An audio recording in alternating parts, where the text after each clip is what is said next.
출애굽기 24장 13절에서 마지막 절 14절까지입니다. 같이 읽습니다. 모세가 그의 부하 여호수아와 함께 일어나 모세가 하나님의 산으로 올라가며 장로들에게 이르되 너희는 여기서 우리가 너희에게로 돌아오기까지 기다리라. 아론과 훌이 너희와 함께 하리니 무릇 일이 있는 자는 그들에게로 나아갈지니라 하고 모세가 산에 오르매 구름이 산을 가리며 여호와의 영광이 신의 산 위에 머무르고 구름이 엿새 동안 산을 가리더니 일곱째 날에 여호와께서 구름 가운데서 모세를 부르시니라. 산 위의 여호와의 영광이 이스라엘 자손의 눈에 맹렬한 불같이 보였고 모세는 구름 속으로 들어가서 산 위에 올랐으며 모세가 40일 40야를 산에 있으니라. 아멘. 네, 어제 우리가 12절 말씀을 가지고 살펴본 것처럼 우리가 가진 신앙, 기독교라고 얘기하죠. 우리가 가진 신앙은 말씀의 신앙입니다. 하나님은 말씀을 주시기 위해서 우리를 부르셨고 또 하나님의 말씀을 우리가 받고 듣고 이해한다는 것 자체가 놀라운 기적이 되는 것이죠. 이 기적은 천지가 뒤집히는 그런 기적보다 더 큰 것이고 그것은 바로 하나님의 말씀을 바르게 받은 사람들에 의해서 세상이 변화되었기 때문입니다. 자, 이 말씀은 어떤 사람에게 주어지는가? 다른 말로 하면 이 말씀을 받기 위해서 필요한 것이 무엇인가라는 그런 주제로 말씀을 살펴보려고 합니다. 말씀을 아무에게 주는 것은 아니라고 했습니다. 구원받은 자에게 주시는 것이라고 했습니다. 그러나 구원받은 자라고 해서 무조건 말씀이 그냥 주어지는 것은 아니고 특별한 준비가 또 이렇게 필요한 것임을 오늘 본문이 말씀하고 있습니다. 하나님께서 모세를 부르신 이유가 11절 다시 한번 잠깐만 살펴보면 백성들에게 가르치도록 하나님께서 율법과 계명을 친히 기록하신 돌판을 위한 것이라고 그렇게 말씀하고 있습니다. 이 말씀을 받기 위해서 오늘 본문에서부터 18절까지를 보게 되면 모세가 세 가지를 준비한 것을 볼 수가 있습니다. 첫째는 모세가 이제 45일 동안 하나님 앞에 가 있게 되는데 이스라엘 백성은 지금 시내산 광야에 있습니다. 그럼 리더가 자리를 비우는 거잖아요. 그렇게 리더가 자리를 비웠을 때에 그 모임이 흔들리지 않도록 예비를 했다는 것입니다. 결론을 그렇게 말씀드리고 13절과 14절을 살펴보면 그렇습니다. 13절은 모세가 그의 부하 여호수아와 함께 일어나서 하나님의 산으로 올라갔습니다. 근데 여기 부하라는 말 때문에 여호수아를 단지 수종드는 자로만 그렇게 생각해서는 안 됩니다. 왜냐하면 이 여호수아를 데리고 올라간 것은 바로 후계자 수업이라고 말할 수 있습니다. 하나님 앞에 서는 자의 모습을 하나하나 바로 가르쳐주기 위해서 데리고 간 것이지요. 그리고 우리는 이미 신명기 부분과 여호수아 부분에서 이 여호수아가 모세의 뒤를 이어 가나안 땅을 차지하는 훌륭한 리더 역할을 하는 것을 보게 됩니다. 그는 모든 백성들에게 그렇게 말하죠. 너희는 지금 택하라. 나와 내 집은 여호와만 섬기겠노라. 모세에게 잘 훈련받은 그런 후계자, 바로 그 후계자를 준비하고 있는 것을 볼 수가 있고요. 14절을 보게 되면 또 장로들에게 이르되 자신의 빈자리를 누구에게 가서 문제가 생기면 누구에게 가서 해결하라고 이야기하고 있습니까? 아론과 훌을 예비시키고 있는 것을 봅니다. 바로 이런 경우가 이 하나님 앞으로 올라갈 때 어떤 리더들은, 영적인 단체 리더들은 자신이 자리를 비울 때 그 자리를 문제없이 이끌어갈 수 있는, 대체할 수 있는 사람을 반드시 세워야 된다는 얘기입니다. 후계자와 잠시 자리를 비울 때 대체할 수 있는 사람을 준비하는 것이 이 리더의 중요한 책임임을 볼 수가 있는 것이죠. 출애굽기 39장 25절을 보게 되면 제사장의 옷에는 이 깃을 따라서 두 가지가 달려 있습니다. 하나는 성류고 하나는 금으로 만든 방울입니다. 그것은 제사장만 들어갈 수 있는 지성소에 들어가서 일을 할 동안은 방울이 계속 울리겠죠. 딸랑딸랑 거리면서. 그런데 그 소리가 안 나면 어떻게 돼요? 그 대제사장이 하나님께 합당하지 못했거나 백성들의 죄값을 대신 치르고 죽어야 되는 그런 상황에서 거기서 죽게 되는 것이죠. 그럴 경우에 다음 후계자는 어떻게 들어갑니까? 아들이죠. 보통 뒤로 들어가서 발목을 잡아 끌고 나옵니다. 그리고 아버지의 장례는 다른 사람에게 맡기고 자기는 그 옷을 벗겨 입고 다시 지성소에 들어가서 아버지가 하지 못한 일들을 마무리하게끔 그렇게 되어 있습니다. 후계자의 준비는 모든 그 영적 공동체에 있어서 굉장히 중요합니다. 사도 바울도 끊임없이 그런 후계자들을 준비한 것을 볼 수가 있어요. 디모데가 바로 사도 바울이 얘기한 영적 아들이죠.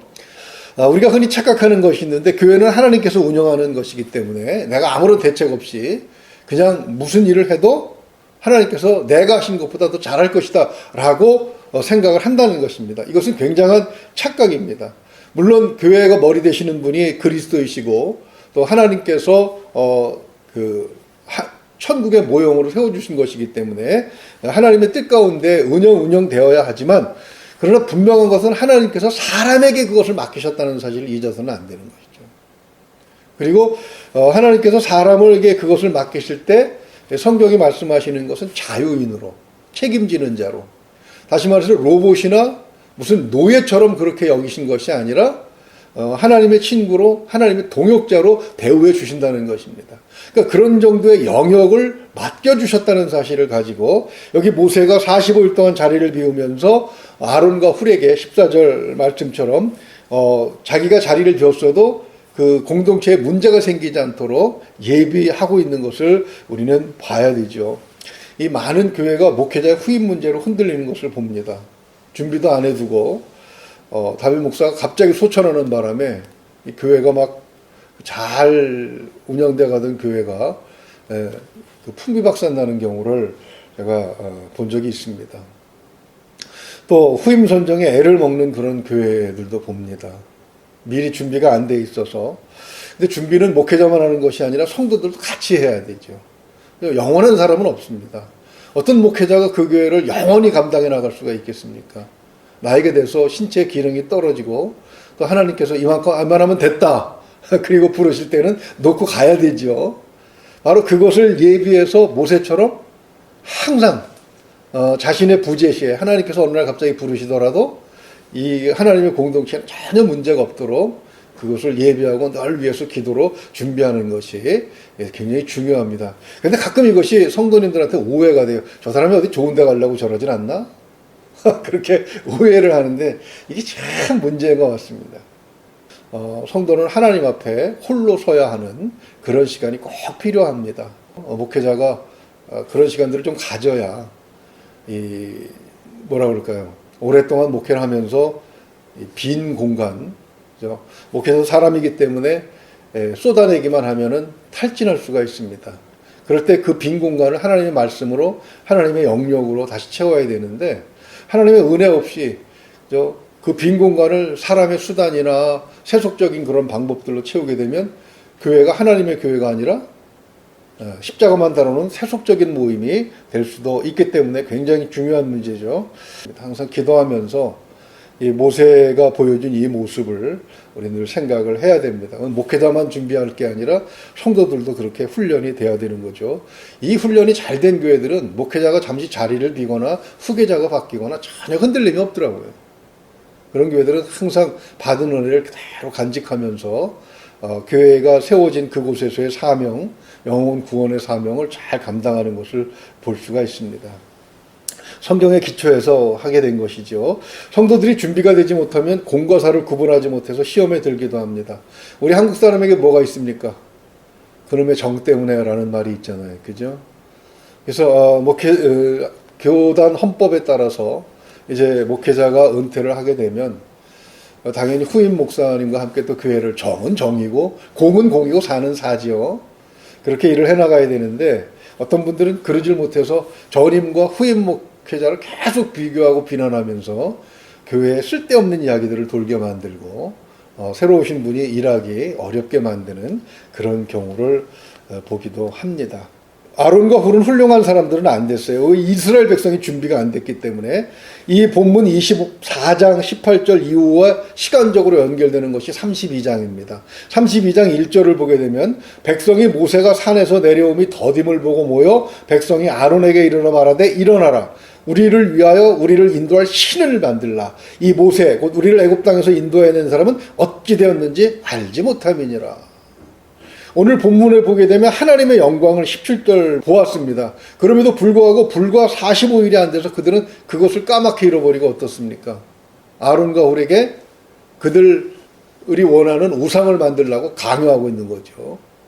그러니까 그들의 마음속에는 여전히 우상이 있고 모세에게는 감히 할 수 없던 말을 모세를 대신해서 일하는 사람들에게는 하고 있다는 것입니다. 그러니까 이스라엘 백성이 준비가 안 돼 있기 때문에 그런 것이죠. 교회는 항상 그래서 받아들일 준비와 보낼 준비를 해야 하는 곳입니다.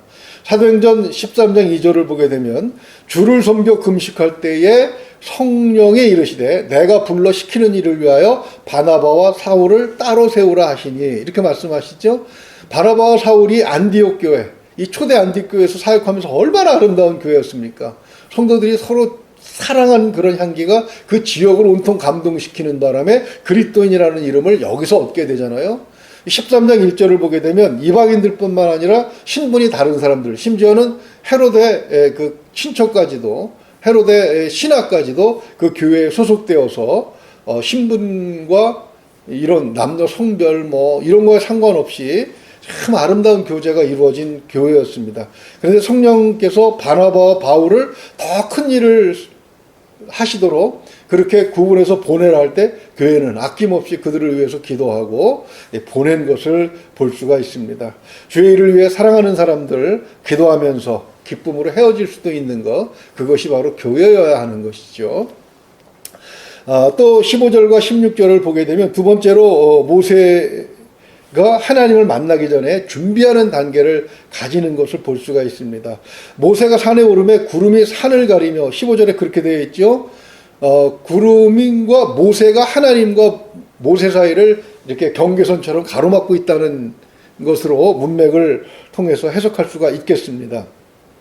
그 기간이 며칠이었어요? 16절을 보게 되면 엿새가 됩니다. 6일 동안 기다렸다가 비로소 하나님을 만나는 것이죠. 그것은 모세가 아무리 영적으로 뛰어난 사람이라고 하더라도 하나님 앞에 바로 서기에는 턱없이 부족한 사람이었다는 것입니다. 그래서 항상 그 준비를 하고 하나님 앞에 나아가는 것을 볼 수가 있습니다. 그렇지 않으면 하나님 앞에서 온전하게 서 있을 사람이 별로 없다는 것이죠. 이사야 선지자가 하나님께 부름을 받았을 때를 한번 생각을 해보십시오. 이사야 6장 5절을 보게 되면 그때 내가 말하되 화로다 나여 망하게 되었도다. 나는 입술이 부정한 사람이요 나는 입술이 부정한 백성 중에 거주하면서 만군의 여호와이신 왕을 배웠음이로다. 이렇게 한탄합니다. 근데 이사야는 어떤 사람이에요? 늘 기도하던 사람이에요. 성전에서. 그럼에도 불구하고 막상 하나님 전에 올라가니까 천사들 사이, 그 천사의 날개 사이로 비치는 하나님의 영광 앞에서 그만 두려움을 느꼈단 말이죠. 어떻게 준비 없이 하나님을 만날 수가 있겠습니까? 지금도 기도원에서는 40일 금식 중인 성도들이 있습니다. 이 40일 금식 기도 하신 분들을 제가 보니까 성공하시는 분이 있고 그렇지 못하신 분들이 있어요. 근데 뭐 여러 가지 이유가 있을 수 있겠지만 제가 본문에 의거해서 본 거에 의하면은 이 성도들과 함께 이제 그 목회자가 40일 금식 기도를 준비하고 준비 선포를 합니다. 하면 성도들과 함께 일주일 동안 같이 준비를 해줘야 돼요. 그렇게 일주일이건 2주일이건 준비를 하고 40일 금식 기도에 들어가신 분은 대부분 은혜로운 결과를 얻습니다. 그리고 교회가 원하는 방향으로 참 영적으로 한층 성숙해지는 것을 볼 수가 있습니다. 하나님을 만날 때 하나님의 응답을 기다릴 때 우리는 기다림에 익숙해져야 합니다. 다니엘서 10장 13절을 보게 되면 다니엘은 금식한 지 며칠 만에 응답을 받습니까? 21일 만에 응답을 받죠. 예루살렘에서 어린 그 예수님을 만나고 그리스도가 오셨다는 것을 깨달은 시므온이라는 사람은 어떻습니까? 그는 평생을 기다렸던 사람입니다. 또 여자 선지자 하나 있죠. 누굽니까? 안나. 남편하고 결혼해서 7년 살았어요. 그리고 나머지는 84세까지 과부로 살면서 때때로 금식하고 그 예루살렘을 이스라엘을 구원할 구원자를 기다렸는데 결국 84세 돼서 그리스도로 오신 예수님을 안아보게 되는 것이죠. 크리스천들은 항상 기다리는 일에 익숙해져야 합니다. 그 기간 동안 그냥 기다리는 것이 아니라 준비를 하고 기다리고 그래야 되겠죠. 그 다음에 17절과 18절은 산 위의 여호와의 영광이 이스라엘 자손의 눈에 맹렬한 불같이 보였습니다. 바로 그런 상황 속에서 모세가 구름 속으로 들어가지요. 구름 속에서 40일, 40야를 산에 있었습니다. 직역을 하게 되면 40낮 동안 그리고 40밤 동안 있었다 이렇게 됩니다. 이때 일을 회상하는 신명기 9장 9절을 보게 되면 이렇게 말씀하고 있습니다. 그때 내가 돌판들 곧 여호와께서 너희와 세우신 언약의 돌판들을 받으려고 산에 올라가서 40주 40야를 산에 머물며 떡도 먹지 아니하고 물도 마시지 아니하였더니, 그러니까 물도 마시지 않고 40일, 이게 그 단식이라고 얘기하죠. 사람이 어떻게 물도 안 마시고 40일을 생존할 수 있겠습니까? 물 마시고도 40일은 불가능합니다. 그것이 가능한 이유는 하나님의 영역에 들어갔기 때문에 가능한 것이죠. 저는 안타깝게도 20일밖에 못했습니다. 강도서 시험을 보면은 더 이상 돌아갈 길이 없다고 해서 마지막으로 한 번 더 확인해보자 하고 오살리 올라가서 매달렸는데, 참 그렇게 간절히 매달릴 때 하나님께서 그 마음의 기쁨으로 응답을 주시고 그때 세상이 달라져 보이는 그런 느낌을 아직도 기억을 합니다. 20일 동안 기도를 해도 하나님의 영역에 들어갔을 때 그렇게 황홀하고 좋은데 40일 금식 기도하면서 하나님과 만난 시간은 얼마나 아름다웠을까. 아무에게나 허락하는 시간은 아니더라고요. 그런 분들 참 존경스럽고 부럽기도 합니다. 왜 40일인가? 성경을 보게 되면 뭐 구체적으로 그 이유에 대해서 이렇기 때문이다라고 말한 경우는 참 좀 찾기가 힘듭니다. 다만 홍수가 내린 날도 40일이고 그 홍수를 걷어간 것도 40일이고, 열왕기상 19장 8절을 보게 되면 엘리야 선지자가 그 이세벨의 위협에 겁을 맞고 막 주야를 달려서 호렙산에 도착한 것이 40일 만이었던 것을 말씀하고 있습니다. 마태복음 4장을 보게 되면 예수님께서 금식하신 기간도 40일이었죠. 아마도 이것이 하나님의 뜻을 인간의 몸으로, 예수님도 인간의 몸으로 오셨으니까요. 하나님의 뜻을 인간의 몸으로 수용하는 데 필요한 시간. 그러니까 우리도 보면 소고기나 돼지고기를 잡아서 바로 먹으면 신선할 것 같지만 정말 맛있는 것은 한 2, 3일 숙성한 다음에 먹는 것이 맛있다고 그러죠. 바로 그것처럼 우리 육신은 아무리 좋은 것이라도 바로 무엇을 소화할 수 있는 그런 능력은 없는 것 같습니다. 그래서 바로 그런 시간이 필요한데 하나님께서는 아무리 많은 내용을 가르치신다고 하더라도 정말 잠깐 사이에 모든 것을 다 알게 하실 수 있을 겁니다. 그런데 그렇게 한다고 하더라도 그것을 우리 몸을 가진 우리가 이해하고 체득하고 그것을 실행하는 데는 문제가 있는 거죠. 그래서 그것에 필요한 시간이 바로 이 40일이 아닌가. 즉 하나님의 능력에 문제가 있는 것이 아니라 우리를 위해서 그렇게 하시는 것이 아닌가라고 생각을 해봅니다. 우리의 몸이 죄로 인해서 그만큼 부패해 있기 때문이겠죠. 말씀을 정리하면 그렇습니다. 목사가 한 주일 동안 엉뚱한 짓만 하다가 주일 앞두고 급하게 설교를 준비를 해서 그렇게 강대상에 섰다고 한번 생각을 해보십시오. 말재주가 있어서 은혜가 받았다 이렇게 얘기할 수 있겠지만 거기에 생명이 있다고 볼 수는 없을 것입니다. 성도들도 마찬가지죠. 일주일 동안 전혀 의식하지 않고 있다가 주일날 다가오니까 아이고 오늘 벌써 주일이네 하고 성경책에 먼지 털면서 그렇게 준비 없이 예배당에 가게 되면 그 예배가 은혜가 될 리가 없겠죠. 모세가 하나님의 말씀을 받기 위해서 어떤 과정을 거쳤는지를 우리가 주목하고 항상 기억해야 합니다. 하나님은 마음에 합당한 자에게 은혜를 주십니다. 그러나 준비된 자에게 더 큰 은혜를 주시고 충만한 능력과 기쁨도 주신다는 사실을 우리는 이 말씀을 통해서 항상 기억해야 됩니다. 하나님 앞에 설 때에 항상 준비를 통해서 주신 은혜로 삶이 변하고 또 능력이 풍성해지는 그런 복된 삶을 살기를 주님의 이름으로 축원을 드립니다. 기도하겠습니다. 하나님 아버지, 모세 같은 이 엄청난 사람도 하나님을 만나기 전에 준비를 하게 하시는 과정을 소상하게 우리에게 알려주시니 감사합니다. 하나님, 참으로 범사에 감사해서 하나님 앞에 늘 나오는 자로 우리가 그 준비되기를 소망합니다. 오늘 우리 장재준 정인자 원사님 평강 주시기를 원하는 주님 앞에 귀한 예물 드립니다. 하나님 앞길에 형통함을 허락하여 주시옵소서.